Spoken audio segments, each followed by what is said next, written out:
ഓ, Kantara cinema ഉണ്ടോ? ഇല്ലടാ, ഞാൻ ഹെൽത്ത് വൈസ് ഓക്കെ അല്ലാത്തതുകൊണ്ട് പോയി കണ്ടില്ല. തിയേറ്ററിൽ പോയി മറ്റുള്ളവർക്കും കൂടി പനി കൊടുക്കണ്ടെന്ന് വെച്ചു. എടാ ഒന്ന് പോയി കാണ്. വേറൊരു ടൈപ്പ് മൂവിയാണ്, നല്ല രസം. കണ്ടിരിക്കാം, നമുക്ക് അതിൽ കുറേ കാര്യങ്ങളൊക്കെ രസമൊക്കെ ഉണ്ട്. അവരുടെ മേക്കിംഗ് ഒക്കെ നല്ല രസം. ശരിക്കും അപ്പോൾ ഞാൻ ഇറങ്ങിക്കഴിഞ്ഞപ്പോൾ ആലോചിച്ചേ, ഇതൊക്കെ ഒരു റിയൽ ലൈഫിൽ സംഭവിച്ചിരുന്നെങ്കിലും അങ്ങനത്തെ ഒരു ചിന്ത. പക്ഷെ അങ്ങനെയൊക്കെ സംഭവിക്കാൻ വഴിയില്ല, പക്ഷെ എന്നാലും സംഭവിച്ചാൽ നല്ല രസമായിരിക്കും. നമ്മുടെ മലബാർ ഭാഗങ്ങളിൽ അപൂർവം ചില പ്രതിഷ്ഠകളുണ്ട്. ഈ അനുഷ്ഠാന കലകൾ കൂടുതലുള്ളത് മലബാറുകാർക്കാണ്. തെയ്യം എന്ന് പറയുന്നത് ഭയങ്കര, ഇപ്പം നമ്മൾ ഈ ഉദ്ഘാടനങ്ങളിലും കല്യാണ പന്തലുകളിലൊക്കെ കെട്ടി വെറും ഒരു ആർട്ട് ഫോമായിട്ട് കാണുമ്പോഴും അതിൻ്റെ ദൈവികതയെ ആരാധിക്കുന്ന മലബാറുകാരെ ഭയങ്കരമായിട്ട് വിശ്വസിക്കുകയും ആരാധിക്കുകയും ചെയ്യുന്നുണ്ട്. നമ്മൾ ഒരു സ്ഥലത്ത് ചെന്നൊരു ഓപ്പൺ സ്പേസിൽ ചെന്നൊരു വിഷയം പറയുന്നതും ഒരാളെടുത്ത് പറയുന്നതും ഡിഫറെൻ്റ് ആണ്. അപ്പോൾ അങ്ങനെയുള്ള സ്ഥലമുണ്ട് ഇവിടെ. ഇപ്പം നിങ്ങളിപ്പോൾ പറഞ്ഞല്ലോ ഇതൊരു ഒറിജിനൽ സംഭവമായിരുന്നെങ്കിൽ, ഇങ്ങനൊരു ഇൻസിഡൻറ്റ് ഉണ്ടാകുന്ന ഒരു സ്ഥലം, പിന്നെ ഈ പാരനോർമൽ സ്റ്റഡീസിലേക്ക് വന്നപ്പോൾ ആ സ്ഥലം സന്ദർശിക്കുകയും അതിൻ്റെ വിഷയങ്ങളെക്കുറിച്ച് പഠിക്കുകയും അതിൻ്റെ ചുറ്റുവട്ടത്തുള്ളവരുടെ ഡീറ്റെയിൽ കളക്ട് ചെയ്യാനൊക്കെ ഒരു ഭാഗ്യം എനിക്കുണ്ടായി. ഞാൻ കുഞ്ഞിലെ കേട്ടേക്കുന്നതെന്ന് പറഞ്ഞു കഴിഞ്ഞാൽ, ആ നാട്ടിലൊരു തെയ്യം കലാകാരനുണ്ടായിരുന്നു. പുള്ളിയുടേതായ കുലദൈവമുണ്ട്. പുള്ളിയുടെ നാട്ടിൽ തന്നെ പുള്ളി ഭയങ്കര പ്രാർത്ഥനയും ഭക്തിയും കാര്യങ്ങളും. ഇദ്ദേഹം കോലധാരിയായിട്ട് വന്ന് നിന്ന് പറഞ്ഞാൽ, ഒരാളെ നോക്കി ഒരു വിഷയം സംസാരിച്ചാൽ അത് സംഭവിച്ചിരിക്കും. ഈശ്വരാനുഗ്രഹം സിദ്ധിച്ച ഒരു വ്യക്തി, ഒരു ചെറുപ്പക്കാരനായ തെയ്യക്കോലം കെട്ടുന്ന വ്യക്തി. അവരുടെ പാരമ്പര്യമായിട്ട് ഇവരെ തെയ്യം കലാകാരന്മാരാണ്. അങ്ങനെ ഇരിക്കുന്നു. നാട്ടിലെല്ലാവർക്കും സ്വീകാര്യനാണ്. പുള്ളിക്ക് വീട്ടിൽ പുള്ളിയുടേതായ കുടുംബദേവതയെ പ്രതിഷ്ഠിച്ച സ്ഥലമുണ്ട്, മേഘയുണ്ട്. അങ്ങനെ ഇരുന്നപ്പം അവിടെ ഒരു ക്ഷേത്രത്തിൻ്റെ തിരഞ്ഞെടുപ്പ് വന്നപ്പോൾ എന്ത് ചെയ്തു, പുള്ളിക്കാരനെ നിർബന്ധിച്ച നാട്ടുകാരെല്ലാം കൂടി നിർത്തി. നല്ലൊരു ക്ഷേത്രം, ആ ക്ഷേത്രത്തിൻ്റെ വിശ്വാസങ്ങൾക്ക് ചേർന്ന ഒരാൾ ഭരണത്തിൽ വരണം എന്ന് ആഗ്രഹമുള്ളതുകൊണ്ട് ഇദ്ദേഹത്തെ നിർത്തി ജയിപ്പിച്ചു. ഇദ്ദേഹം ഭരണത്തിൽ വന്നു. ക്ഷേത്രത്തിൻ്റെ പല കാര്യങ്ങളിലും ഇദ്ദേഹം ഓരോ കാര്യങ്ങൾ ചെയ്തുകൊണ്ടിരുന്നു. അങ്ങനെ ഇദ്ദേഹം ഈ ചെയ്യുന്നതിൻ്റെ ഇടയിൽ ഇദ്ദേഹം ആ ക്ഷേത്രത്തിൻ്റെ പുരോഗതിക്ക് വേണ്ടി പല കാര്യങ്ങളും ചെയ്ത്, ഇദ്ദേഹം പറഞ്ഞാൽ കേൾക്കുന്ന ഒത്തിരി ആൾക്കാർ നാട്ടിലുണ്ടായിരുന്നു. അപ്പം പുള്ളി എന്ത് ചെയ്തെന്നാൽ ആ ക്ഷേത്രത്തിന് ചുറ്റുമതിൽ കെട്ടി വൃത്തിയാക്കി, ക്ഷേത്രത്തിന് ചുറ്റും പൂങ്കാവനം പോലെ പിടിപ്പിച്ച് അങ്ങനെ കുറേ കാര്യങ്ങൾ ചെയ്തു ക്ഷേത്രത്തിൻ്റെ നിലനിൽപ്പിന് വേണ്ടി. എന്നിട്ട് കല്യാണ മണ്ഡപം എന്ത് ചെയ്തെന്നാൽ സെപ്പറേറ്റ് ആക്കി. നേരത്തെ അടുത്തായിരുന്നു, അത് പുള്ളി എന്ത് ചെയ്തെന്നാൽ വേർതിരിച്ച് പുറത്ത് കൊണ്ടുപോയി. കാരണം പല കാറ്റഗറിയിലുള്ള ആൾക്കാർ വരുന്ന സ്ഥലമാണ്. അപ്പം പുള്ളി പറഞ്ഞു, അതൊരു ക്ഷേത്രം എന്ന് പറയുന്നത് ഒരു വിശുദ്ധ സ്ഥലമാണ്. കല്യാണം പവിത്രമായ കർമ്മമാണെങ്കിലും പുള്ളിയുടെ കോൺസെപ്റ്റ് അനുസരിച്ച് പലരും വരുന്നത് കൊണ്ട് അത് പുറത്തേക്ക്, കാരണം ക്ഷേത്രശുദ്ധി നോക്കണമല്ലോ, അങ്ങനത്തെ മനുഷ്യനാണ്. അങ്ങനെ ആക്കി എല്ലാം ചെയ്തു. അങ്ങനെ ഇരുന്ന് ആ ക്ഷേത്രത്തിന് വരുമാനമൊക്കെ വന്നു തുടങ്ങുമ്പോഴത്തേക്ക് ഈ ക്ഷേത്രത്തിൻ്റെ ചുമതലകളിലേക്ക് ഈശ്വര വിശ്വാസമില്ലാത്ത കുറേ രാഷ്ട്രീയക്കാർ കയറി പറ്റുമല്ലോ. സ്വാഭാവികം. എന്താണ്, ഞങ്ങൾക്ക് ഈശ്വരനിൽ വിശ്വാസമില്ല, പക്ഷേ ദേവസ്വം ബോർഡ് മന്ത്രി ഞങ്ങളുടെ ആളായിരിക്കണം എന്ന് പറയണ പോലെ ഇവരെന്ത് ചെയ്തോന്നോ, ക്ഷേത്രത്തിൻ്റെ പല ചുമതലകളിലും കയറി പറ്റി. എന്താണെന്നൊന്നും അറിയത്തില്ല. കുറച്ചു കാലം കഴിഞ്ഞ് ക്ഷേത്രത്തിന് നല്ല ഫണ്ടിങ് ഒക്കെ വന്നു. പല കാര്യങ്ങളിലും ആൾക്കാർ പല സ്ഥലങ്ങളിൽ നിന്ന് വന്ന് കാണാൻ ക്ഷേത്രത്തിൽ വരും, ഭക്തന്മാർ വരാൻ തുടങ്ങി. അവർക്ക് താമസത്തിന് വേണ്ട സൗകര്യങ്ങളെല്ലാം ഒരുക്കി നല്ല നിലയിൽ പോകുന്നതിനിടയിൽ ആ ക്ഷേത്രത്തിലൊരു മോഷണം നടന്നു. അവിടുത്തെ ആഭരണങ്ങൾ, പഴയ കാലഘട്ടമാണ്, ഇപ്പോഴത്തെ ടെക്നോളജി ഒന്നും ഇല്ലാത്തൊരു കാലഘട്ടമെന്ന് ഓർത്തു. അവിടുത്തെ ക്ഷേത്രത്തിലെ ആഭരണവും കുറച്ച് നേർച്ച കിട്ടിയ സ്വർണ്ണവും എല്ലാം മോഷണം പോയി.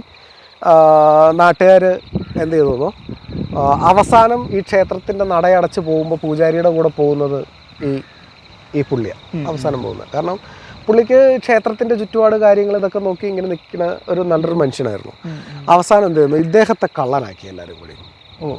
തെളിവൊന്നും ഇല്ലാഞ്ഞിട്ടും അവിടെ ഉണ്ടായിരുന്ന പോലീസിലെ ചില ഉദ്യോഗസ്ഥന്മാരും ചില പീറ രാഷ്ട്രീയക്കാരും, അന്നത്തെ രാഷ്ട്രീയക്കാരാണ്, ഈ നന്ദിയില്ലാത്ത, ഇപ്പോഴത്തെ നന്ദിയുണ്ടെന്നല്ല പണ്ടത്തെ, അവന്മാരെല്ലാം കൂടി ചേർന്ന് കള്ളത്തരം കാണിച്ച് എങ്ങനെയൊക്കെയോ തെളിവുകളുണ്ടാക്കി ഇദ്ദേഹത്തെ പ്രതി ചേർത്ത് വീട്ടിൽ നിന്ന് അറസ്റ്റ് ചെയ്ത് കൊണ്ടുപോയി. അറസ്റ്റ് ചെയ്ത് കേസൊക്കെ മുന്നോട്ട് പോയി. ഇദ്ദേഹം കുറേ കാലം റിമാൻഡിൽ കിടന്നു. പിന്നെ നാട്ടുകാർക്കെല്ലാം അറിയാം ഇദ്ദേഹം അങ്ങനെ ചെയ്യില്ല എന്നറിയാം. പക്ഷേ അവിടെ പോലീസ് കൊടുക്കുന്ന തെളിവിനാണല്ലോ പ്രാധാന്യം. ഇദ്ദേഹം പ്രതിയാക്കപ്പെട്ടു.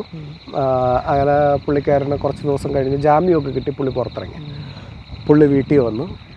ഒരാഴ്ച പുള്ളിക്കാരൻ ഉണ്ണാവൃതം ഇരുന്ന് പ്രാർത്ഥിച്ചു.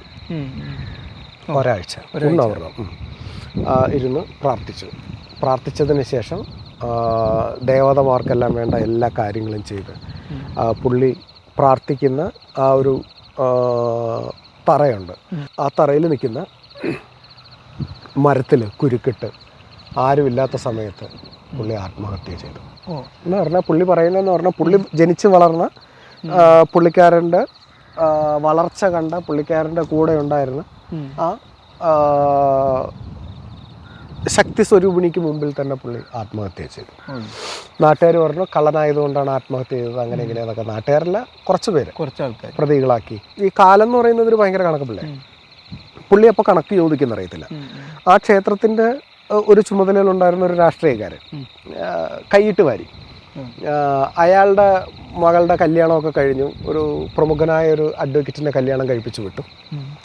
രാത്രിയാവുമ്പോൾ ഇവള് മറ്റേ ഈ കഴുത്തിൽ കയറ് കുരുക്കി വലിക്കുമ്പോൾ നാക്കും കണ്ണൊക്കെ തള്ളുന്ന പോലെ തള്ളി കൈയും കാലൊക്കെ ഇട്ട് അടിച്ച് ഭയങ്കര പ്രശ്നം. രാത്രിയേ പ്രശ്നമുള്ളൂ. രാത്രി അതുവരെ ഈ നാട്ടിലായിരുന്നപ്പോൾ ഈ കുട്ടിക്കൊരു പ്രശ്നമില്ല. കല്യാണം കഴിഞ്ഞതിൻ്റെ അന്ന് തൊട്ട് പ്രശ്നം.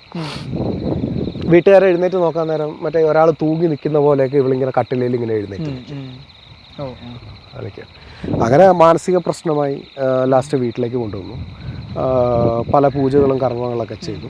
ചെന്ന് കഴിയുന്നപ്പോഴാണ് ഈ പെൺകുട്ടിയാണ് ഇവൾക്ക് ഭൂതമാണെന്ന് പറഞ്ഞ് പ്രേതോച്ചാടനം നടത്താൻ തീരുമാനിച്ചു. പണ്ട് അതാണല്ലോ സ്കീം. അങ്ങനെ അവർ ഇതെല്ലാം ചെയ്തുകൊണ്ടിരുന്നപ്പോൾ ഈ പ്രേതാത്മാവ് കുറേ കാര്യങ്ങൾ വിളിച്ചു പറയും. അങ്ങനെ ഈ കുട്ടിയാണ് കാര്യങ്ങൾ വിളിച്ചു പറയുന്നത്. ആരാണ് മോഷ്ടിച്ചത്, മോഷ്ടിച്ചവരുടെയൊക്കെ അവസ്ഥ എന്താണ്, എല്ലാ കാര്യങ്ങളും. എൻ്റെ അറിവ് ശരിയാണെങ്കിൽ ഇയാളെ ഈ കൈക്കൂലി കേസിൽ കുടുക്കിയ കൈക്കൂലി കേസിൽ ഈ മോഷണ കേസിൽ കുടുക്കിയ പോലീസ് ഉദ്യോഗസ്ഥൻ ഈ മീൻസ് എന്ന് പറഞ്ഞു കഴിഞ്ഞാൽ ഇയാളെ കൈവലങ്ങിട്ട് കൊണ്ടുപോയപ്പോഴാണ് ഇയാളുടെ കൈ എന്തോ പിടിച്ച് തിരിക്കുകയോ എന്തോ ചെയ്തിരുന്നു. ഇയാൾ സർവീസിലിരിക്കുമ്പോൾ തന്നെ എന്തോ ഒരു അപകടത്തിൽ അയാളുടെ കൈ ആംപ്യൂട്ട് ചെയ്യേണ്ടി വന്നു. അങ്ങനെയാണ് ഈ പഴുപ്പ് കയറി കൈ ഒന്നും ചെയ്യാൻ പറ്റാത്ത അവസ്ഥയിലായിട്ട് മരണപ്പെട്ടു പോയി. ആ മോഷണത്തിന് കൂട്ടുനിന്ന സർവണത്തിൻ്റെ കുലംകുത്തൽ ഇത് ചെയ്തു. ഇനി ഇപ്പോൾ പറഞ്ഞല്ലോ കാന്താരയുടെ ഇൻസിഡൻറ്റ്. ഈ നാട്ടിൽ ഇദ്ദേഹം മരിച്ച് കുറച്ചു കാലം കഴിഞ്ഞപ്പോഴാണ് ചില സമയങ്ങളിൽ ഈ അമ്പലമുറ്റത്ത് ഭയങ്കര തീപ്പന്തം പോലെ വെളിച്ചം കാണാം. അന്ന് നിങ്ങൾ ആലോചിച്ചോണം, ഈ പണ്ടത്തെ ഈ ഫ്ലൂറസെൻ്റ് ആണോ എന്ന് എനിക്കറിയത്തില്ല, ഒരു വാം ബൾബ് കത്തും ഈ വലിയ പോസ്റ്റുകളിലൊക്കെ, വലിയ ജംഗ്ഷനിലൊക്കെ ഉണ്ടോ ഒരു യെല്ലോ കളർ വലിയ ബൾബ്. ആ ബൾബ് കത്തുമ്പോൾ അതുള്ള സ്ഥലത്ത് ഭയങ്കര വെളിച്ചമായിരിക്കും. അതുപോലെ വെളിച്ചം ഈ അമ്പലനടയിലുണ്ടാവും. ആരെങ്കിലും അങ്ങോട്ട് പോയി നോക്കിയാലുണ്ടല്ലോ ഈ കോലാധാരി അവിടെ നിന്ന് പ്രവചനം പറയുന്നുണ്ടാവും തെയ്യവേഷത്തിൽ. അപ്പം നമ്മൾ വിട്ടു, അമ്പലത്തിൻ്റെ നടയാണ്, ഇങ്ങനെ പലതും കാണും, വിട്ടു. പക്ഷേ അവിടെ മാത്രമല്ല, അവിടെ ഈ തെയ്യം കെട്ടിവെച്ചിട്ട് ഈ അമ്പലത്തിൻ്റെ ഫ്രണ്ടിൽ ഒരു റോഡ് സൈഡാണ്, മെയിൻ റോഡ് സൈഡാണ്, വലിയ കൃഷിയിടമുണ്ട്. അവിടെ നിന്ന് ഈ തെയ്യം തുള്ളി അരുളപ്പാടറിയിക്കും. ചില ദിവസം രാത്രികളിൽ അവിടെ ഇങ്ങനെ തെയ്യം ഇങ്ങനെ ഉറഞ്ഞു നിൽക്കുന്നതാണ്. അങ്ങനെ പലരും കണ്ട് പലരും ഓടുകയും മറിഞ്ഞു വീഴുകയും മാനസികമായി പല ബുദ്ധിമുട്ടുകളുണ്ടാകുകയൊക്കെ ചെയ്ത് പേടിച്ചിട്ട് ഈ പ്രശ്നങ്ങൾ ഫേസ് ചെയ്യുന്നത് ആരാന്നറിയോ? ഈ കള്ളത്തരം കാണിച്ച് കൂട്ടുനിന്നല്ലോ അവരുടെ തലമുറകളാണ് ആ നാട്ടിൽ ഈ പ്രശ്നങ്ങളൊക്കെ അനുഭവിച്ചത്. എനിക്ക് എൻ്റെ അറിവ് ശരിയാണെങ്കിൽ ഒരു തറവാട്ടിലെ മുഴുവൻ ആൾക്കാർക്കും ഈ അമ്പലത്തിൽ തെയ്യം തുള്ളുന്ന സമയമാകുമ്പോൾ വീട്ടിലിരുന്ന് ഇവർ തുള്ളാൻ തുടങ്ങും. അങ്ങനെ ഒന്നും ചെയ്യാൻ പറ്റാത്ത അവസ്ഥയിൽ ആ നാട്ടിലുണ്ടായിരുന്ന ആൾക്കാരുണ്ട്. ഇത് പക്ഷേ ഒരു കൂട്ടം ആൾക്കാർക്ക് എല്ലാവരും കാണുന്നുണ്ടെങ്കിൽ അതിൻ്റെ ഒരു പിന്നിൽ നടക്കുന്ന കാര്യം എന്തായിരിക്കും? അത് കുറേ കാര്യങ്ങൾ നമുക്കൊന്നും പറയാൻ പറ്റില്ല. ഇപ്പോൾ അങ്ങനെയൊക്കെ വരുമ്പോൾ സയൻസ് പറയുന്നതെന്ന് പറഞ്ഞു കഴിഞ്ഞാൽ ഒരു ഗ്രൂപ്പ് ഓഫ് ആൾക്കാർക്ക് മാനസിക പ്രശ്നമെന്ന് പറയും. എങ്കിൽ ഞാൻ വേറൊരു കാര്യം പറയാം. ഈ ഹൈവേയിൽ കൂടി രാത്രി വണ്ടി ഓടിച്ച് വരുന്ന ലോറിക്കാരുണ്ട്, ഇതൊന്നും അറിയാത്ത. അവർ വന്ന് അവിടെ ഇറങ്ങി നിന്നിട്ട് തെയ്യം കണ്ടിട്ടുണ്ട്. അവിടെ തെയ്യക്കോലം നിന്ന് തുള്ളുന്നുണ്ടാവും. ഇത് കണ്ട പല ആൾക്കാരും ഉണ്ട്. പക്ഷേ ഇത് ഈ മോഷണം നടത്തിയ ഗ്യാങ്ങിൽപ്പെട്ട ആരെങ്കിലും ഒരു തലമുറയാണ് കാണുന്നതെങ്കിൽ അവർക്ക് അന്ന് മാനസിക രോഗം. അവിടുത്തെ കുളത്തിൽ അതുവരെ നീന്തി കുളിച്ചുകൊണ്ടിരുന്ന ആൾക്കാർക്ക് പോലും ഭയമാണ് പിന്നെ കുളിക്കാൻ. കാരണം അവിടുത്തെ ആൾക്കാർ പറഞ്ഞതെന്ന് പറഞ്ഞു കഴിഞ്ഞാൽ നമ്മൾ വെള്ളത്തിൻ്റെ അടിയിൽ നിന്ന് മുങ്ങി എഴുന്നേക്കുമല്ലോ, മുങ്ങി നമ്മൾ മേളിലേക്ക് പൊങ്ങി വരുമ്പോൾ നമ്മുടെ ഒപ്പം തന്നെ ഈ തെയ്യക്കോലം നിവർന്നു വരുന്നു. അവസാനം ഈ തെയ്യത്തെ അവിടെ കൊണ്ടുവന്ന് പ്രതിഷ്ഠിച്ച് ഈ മരിച്ച ആ വ്യക്തിയുടെ ആത്മാവിനെ അവിടെ പ്രതിഷ്ഠിച്ച് ഇന്ന് ആ ക്ഷേത്രത്തിൻ്റെ ഒരു മീൻസ് എന്ന് പറഞ്ഞു കഴിഞ്ഞാൽ ഒരു പ്രധാനപ്പെട്ട പ്രതിഷ്ഠകളിൽ ഒരാൾ ഈ ആത്മഹത്യ ചെയ്ത ഈ തെയ്യം കലാകാരൻ്റെ ആത്മാവാണ്. അപ്പോൾ നിങ്ങൾ ഡീറ്റെയിൽ ഒന്നും ചോദിക്കണ്ട, ഡീറ്റെയിൽ ഞങ്ങൾക്ക് പറയാൻ പറ്റില്ല. ഇങ്ങനൊരു ഇൻസിഡൻ്റ് ഉണ്ട്. ഒരു പക്ഷേ ഇന്നും പലരും ആ തെയ്യക്കോലത്തെ ആ നാട്ടിൽ കാണാറുണ്ട്. സാധാരണക്കാരന് ഉപദ്രവമൊന്നുമില്ല. ഇപ്പം നമ്മൾ യാദൃശ്ചികമായി പോകുമ്പോൾ ഈ സാധനം കണ്ടു കഴിഞ്ഞാലും നമ്മളെ അത് ബാധിക്കണമെന്നൊന്നും ഇല്ല. കാരണം നമ്മളെ സംബന്ധിച്ചെന്ന് പറഞ്ഞു കഴിഞ്ഞാൽ തെയ്യം മാത്രമാണ്. ആ സമയത്ത് കർക്കിടകത്തിൽ ഇടിവെട്ടി മഴ പെയ്യുമ്പോൾ തെയ്യം നിന്ന് നിൽക്കുന്നുണ്ടെങ്കിൽ ഇതാണെന്ന് നിങ്ങൾ ഉറപ്പിച്ചു യാദൃശ്ചികമായി പോകുന്ന എല്ലാവരും. ചിലപ്പോൾ കാന്താരയിലെ ഡയറക്റ്റ് കണ്ടിട്ടുണ്ടാവും. അല്ല, ഈ കർണാടക ഗ്രാമങ്ങളിൽ ഇങ്ങനത്തെ ഒരു വിശ്വാസം തന്നെയുണ്ട്. അവിടെ നാഗരഹാവ്, ഇങ്ങനെയുള്ള പ്രധാനപ്പെട്ട പഞ്ചുരുളി, ഇങ്ങനെ വലിയ വിശ്വാസങ്ങളുടെ ഒരു ഭയങ്കര ഒരു ക്ലബ് പോയിൻ്റാണ് കർണാടക. എനിക്ക് തോന്നുന്നു നമ്മളെപ്പോലെയുള്ള എന്ന് പറഞ്ഞു കഴിഞ്ഞാൽ അതിനെ അനലൈസ് ചെയ്യാൻ അവർ ശ്രമിക്കില്ല. എത്ര വലിയ വ്യക്തിയാണെങ്കിലും വിശ്വാസം വരുമ്പോൾ അവന് വിശ്വാസമാണ് വലുത്. അവിടെ അവൻ സയൻസിനെ മാറ്റി നിർത്തും. സയൻസിന് ഒരു സംഭവം വന്നു കഴിഞ്ഞാൽ ഒരു ഗുണം എന്ന് പറഞ്ഞു കഴിഞ്ഞാൽ ഞങ്ങളത് കണ്ടുപിടിച്ചിട്ടില്ല, കണ്ടുപിടിക്കാൻ ശ്രമിക്കുകയാണെന്ന് പറയാം. പക്ഷേ ഇതിപ്പോൾ ഒരു ദൈവത്തിൻ്റെ കെയർ ഓഫിലാണ് ഈ പ്രശ്നം വരുന്നതെങ്കിൽ ചോദിക്കുന്നത് നിങ്ങളുടെ ദൈവത്തിന് എന്താണോ കണ്ടുപിടിക്കാൻ പറ്റിയില്ല എന്ന് ചോദിക്കും. ആ കോൺസെപ്റ്റ് മനസ്സിലായോ? അതാണ്. ഇപ്പോൾ ഒരു പള്ളിക്കകത്ത് അല്ലെങ്കിൽ ഒരു ക്ഷേത്രാങ്കണത്തിൽ വെടിക്കെട്ട് നടന്ന് കുറച്ച് പേര് മരിച്ചു എന്ന് നോക്കിയാൽ അപ്പോൾ ചോദിക്കും ദൈവം എന്തോ പൊട്ടനായിരുന്നോ എന്ന് ചോദിക്കും. നിങ്ങൾ മേളിലേക്ക് ഒരു മിസൈലായി അല്ല ഒരു റോക്കറ്റ് അയക്കുന്നു, ആ റോക്കറ്റ് അന്തരീക്ഷത്തിൽ വെച്ച് പൊട്ടിത്തെറിച്ച് കത്തുന്നു. അപ്പോൾ ആ സയൻസ് ആകുമ്പോൾ ഇങ്ങനെയൊക്കെ സംഭവിക്കും. ദൈവത്തിന് പാടില്ല. ഈ ദൈവം എന്നുള്ള പേര് ചെയ്യുന്നതും സയൻസ് എന്നുള്ള പേര് ചെയ്യുന്നതും മനുഷ്യനാണ്. അവന് വീഴ്ചകൾ പറ്റാം എന്നുള്ളതിനെ പറ്റി ചിന്തിക്കും. അപ്പോൾ നിങ്ങൾ ചോദിക്കും ദൈവമല്ലേ സംരക്ഷിക്കേണ്ടത്? ദൈവം ആവശ്യത്തിന് വിവരവും ബോധവും മനുഷ്യന് കൊടുത്തിട്ടുണ്ട്. അല്ലാതെ പിന്നെ ഒരു മറ്റേ തിരി കത്തിച്ച് പൊട്ടിക്കേണ്ട പടക്കം കയ്യിലെടുത്ത് വെച്ച് പൊട്ടി കൈ ചെതറി ഇത് മറ്റേ എന്താ പറയുക കണ്ട പെണ്ണുങ്ങളെയും നാട്ടുകാരെയും ഷോ ഓഫ് കാണിച്ചിട്ട് പൊട്ടിച്ചെതറി ചത്തുപോയിട്ട് അതുകൊണ്ടൊന്ന് ദൈവത്തിൻ്റെ അണ്ണാക്കി തിരുകുന്നത് മാന്യതയല്ല. അപ്പോൾ ഈ കാന്താര ഇൻസിഡൻറ്റ് പോലെ ഒരു ഇൻസിഡൻറ്റ് ഞങ്ങളുടെ നാട്ടിൻ പുറത്തുണ്ട്.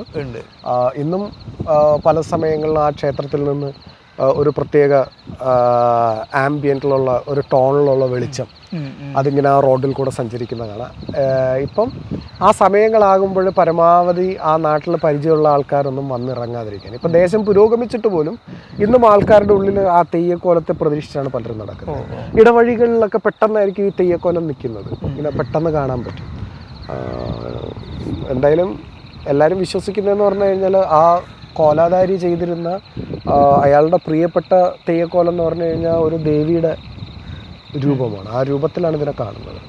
എല്ലാവരും ആശ്വസിക്കുന്നതെന്ന് പറഞ്ഞു കഴിഞ്ഞാൽ ഗുളികനായി കാണാത്തത് കൊണ്ടാണ്. ഗുളികനാണെങ്കിൽ എല്ലാം അടി വാങ്ങുന്നതാണ് പ്രമാണം. അങ്ങനൊരു വിഷയമുണ്ട്. ഇപ്പം നിങ്ങളെല്ലാം ചോദിക്കും, ഇപ്പോൾ എല്ലാം ചിപ്പ് ലെവലിൽ കാലം വളർന്നിട്ട് നിങ്ങളിതൊക്കെ ചിന്തിക്കുന്നു. അത് മീൻസ് ഫിസിക്സിന് നോബൽ പ്രൈസ് വാങ്ങുന്ന കാലഘട്ടത്തിൽ നിങ്ങൾ ഇത്തരം വിശ്വാസങ്ങൾ കൊണ്ട് നടക്കുന്നു എന്ന് ചോദിച്ചു കഴിഞ്ഞാൽ നിങ്ങൾ ഈ നോബൽ പ്രൈസ് വാങ്ങിയ ഒരു 80% ആൾക്കാരെ എടുത്തു നോക്കുക. ഇവരെല്ലാവരും വിശ്വാസികളാണ്. ഇവരെല്ലാവരും പ്രത്യേക മതാചാരങ്ങളും വിശ്വാസങ്ങളും ഫോളോ ചെയ്യുന്നവരാണ്. ഇപ്പം നിങ്ങൾക്ക് തോന്നുകയാണ് ശരി ഞങ്ങൾക്കും ഇതൊക്കെ ഒന്ന് ഫീൽ ചെയ്യണം എന്നൊരാഗ്രഹം നിങ്ങൾക്കുണ്ടെങ്കിൽ വരും ദിവസങ്ങളിൽ ഞങ്ങളുടെ പാരനോർമൽ ഇൻവെസ്റ്റിഗേഷൻ പ്രോഗ്രാമുകളിൽ ഞങ്ങൾ നിങ്ങളെ കൂടി കൂട്ടാം. 1-2 കാര്യം ആദ്യമേ മനസ്സിലാക്കുക. ഇതൊരു ഇൻവെസ്റ്റിഗേഷണൽ പ്രോജക്റ്റാണ്. ചില സമയങ്ങളിൽ ഇത് ഏത് രൂപത്തിലായിരിക്കും നിങ്ങളുടെ മുമ്പിൽ വരിക, നിങ്ങൾ മനസ്സിലാക്കുക, നിങ്ങൾ അനുഭവിക്കുക എന്നുള്ളത് നിങ്ങൾക്ക് മാത്രമേ മനസ്സിലാക്കാൻ കഴിയുള്ളൂ. നിങ്ങളിപ്പം യൂട്യൂബിൽ നോക്കിയാൽ കുറേ ആൾക്കാർ കാണാം, ഇതേ പ്രേതം നിൽക്കുന്നു, കണ്ടോ ചുവന്ന കണ്ണുകൾ, മറ്റേ തീ പോലെ നിൽക്കുന്നു എന്നൊക്കെ പറഞ്ഞ് കുറേ വീഡിയോസൊക്കെ നിങ്ങൾ കാണാറുണ്ട്. അതൊക്കെ വ്യൂവർഷിപ്പ് കൂട്ടാനായിട്ടാണ്, ആൾക്കാരെ പറഞ്ഞു പറ്റിക്കുന്നതാണ്. അത്തരം രീതികളല്ല. ഞങ്ങൾ സയൻറ്റിഫിക്കലി നമുക്കിതിനെപ്പറ്റി അന്വേഷിക്കാൻ പോകുമ്പോൾ നിങ്ങൾക്കും താല്പര്യം ഉണ്ടെങ്കിൽ ഞങ്ങൾക്കൊരു മെസ്സേജ് ഇടുക, അല്ലെങ്കിൽ ഞങ്ങളുടെ വാട്സപ്പ് നമ്പർ താഴെ കൊടുത്തിട്ടുണ്ട്, അതിനകത്തൊരു മെസ്സേജ് ഇട്ടാൽ മതി. അടുത്ത പ്രോജക്റ്റുകളിൽ നിങ്ങളെ കൂടി ഉൾപ്പെടുത്താം. പിന്നെ ദയവ് ചെയ്ത് ആ നമ്പറിലേക്ക് ആദ്യം വിളിച്ച് ബുദ്ധിമുട്ടിക്കരുത്. ഞാൻ മെസ്സേജ് ഇടാനാണ് പറഞ്ഞിട്ടുള്ളത്. ഒത്തിരി കോളുകൾ ഞങ്ങൾക്ക് ദിവസം വരും. അതുകൊണ്ട് പറ്റുന്നതെന്ന് പറഞ്ഞു കഴിഞ്ഞാൽ ഈ കൗൺസിലിംഗ് ബുക്കിങ്ങിന് വിളിക്കുന്ന ആൾക്കാർക്ക് അതൊരു ബുദ്ധിമുട്ടാകാറുണ്ട്. ഞാൻ എടുത്തു കഴിയുമ്പോൾ നിങ്ങളുടെ ചോദ്യം, ചേട്ടൻ പ്രേതത്തെ നേരിട്ട് കണ്ടിട്ടുണ്ടോ? ചേട്ടാ, എനിക്കൊരു അനുഭവം പറയാനുണ്ട്. നിങ്ങളുടെ അനുഭവങ്ങളെല്ലാം കേൾക്കാൻ ഞങ്ങൾക്ക് തയ്യാറാണ്. അങ്ങനെയുള്ളവർക്കാണ് ഞങ്ങൾ ലൈവ് ചെയ്യുന്നത്. ആ ലൈവിൽ നിങ്ങൾക്ക് വന്നിട്ട് നിങ്ങളുടെ അനുഭവങ്ങൾ പറയാം.